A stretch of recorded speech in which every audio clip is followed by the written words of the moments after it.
Ball Agnew here, and today we're going to be getting into a new thing that they have not released yet, the Black Knight's Awakening. Let's get right into it.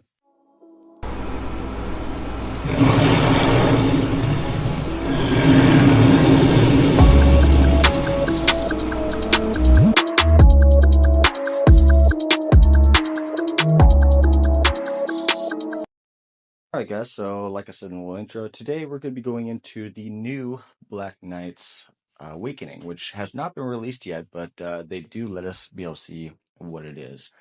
Shout out to Ruler, by the way, for pointing this out to me, because I did not even know that this existed. So kudos to him, and thank you for that. Before we get into that, got to get into the usual shenanigans. This video is sponsored by AppCoins. We're using my code EGNE4. You can get anywhere from 5 to 65% off all in-game purchases. Everybody loves saving some money, and if you're Android, this is a great way to be able to do so you can keep putting money into the game and continue to buy things at a much cheaper rate. An Apple version is coming soon, so stay tuned for that. On top of that, in a full description how to take advantage of this will be down in the description down below, as well as a link to a video to be able to do so. The code in the video is a little old, so you just have to apply the new code.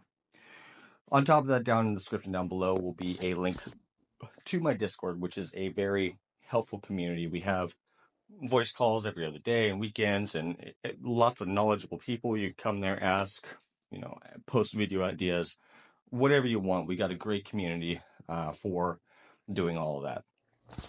Speaking of helping people out, there's still 72% of you that are not subscribed that watch my videos. I hate being that YouTuber that keeps having to ask, but it doesn't cost anything.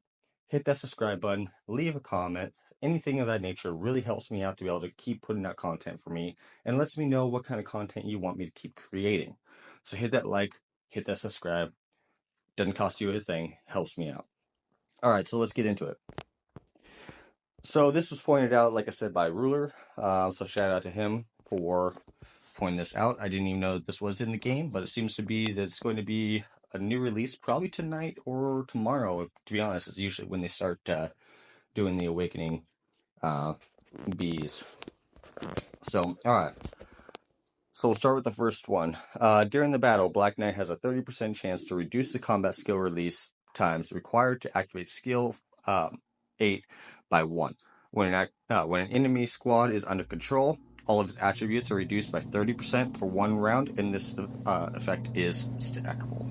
Okay, so we'll take a look at skill 8. I obviously don't have the ant, so we'll go down to that.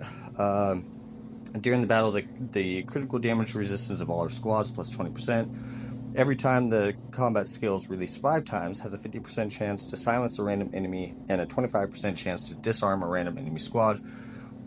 The states are independently determined for 1 round. Okay, so essentially that reduces this down to 4 skill activations you have to do, which is not bad at all. I mean, if we look at some of the other skills, it does have a pretty decent proc rate. So there's one skill that has a 50% chance to proc.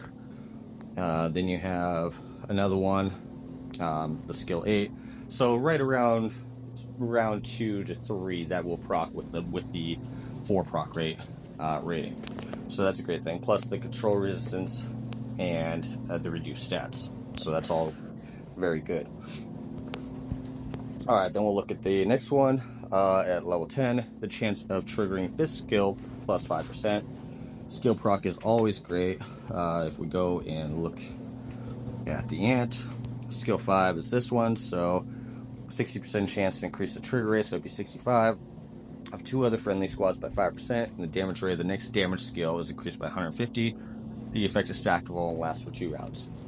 So again, proc rate's always good. Being able to stack that damage is good. Alright, then we'll go into the last one.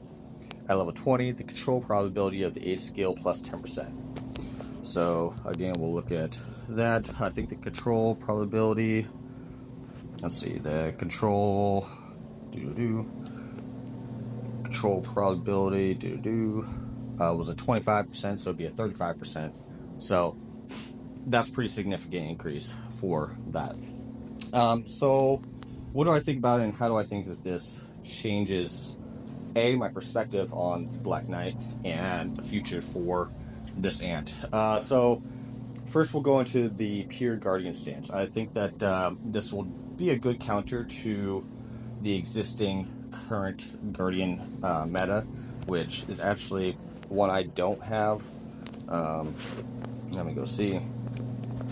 So the current meta right now is to run the bicollar, this little heart-shaped butt one down here. I think it was, yeah, that one. The MC, I'm just going to call it MC, and then Hairy Panther. So that's the current meta that's been going around. I think that this will give the opportunity to be able to replace out probably either the bicollar or the heart-shaped one in a pure Guardian March to allow it to have a little more DPS rather than a survivability factor. So I think that that's a great change because honestly that meta has been practically unbeatable by anything in any other meta unless you just have incredible stats. So I think that would be great to see a good break in that meta.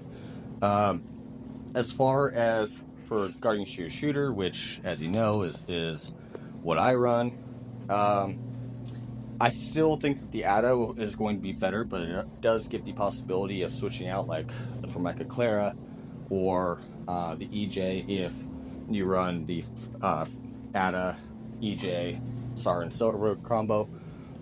It does give that opportunity, I think, to be able to switch out one of those. However, I don't think it would be that significant of a change in a pure Guardian Shooter lineup to really make that significant change. But overall, what I think it does is it does make that ant more usable, which honestly it should, considering that it is a pay-to-win ant.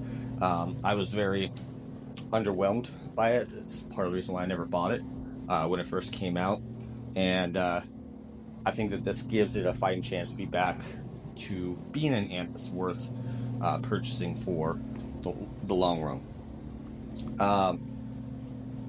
Do I think it's going to change future metas and such? No. I think that for now, aside from pay-to-win ants that will obviously come out along the way, and insects, I think the meta is going to be pretty much staying the same.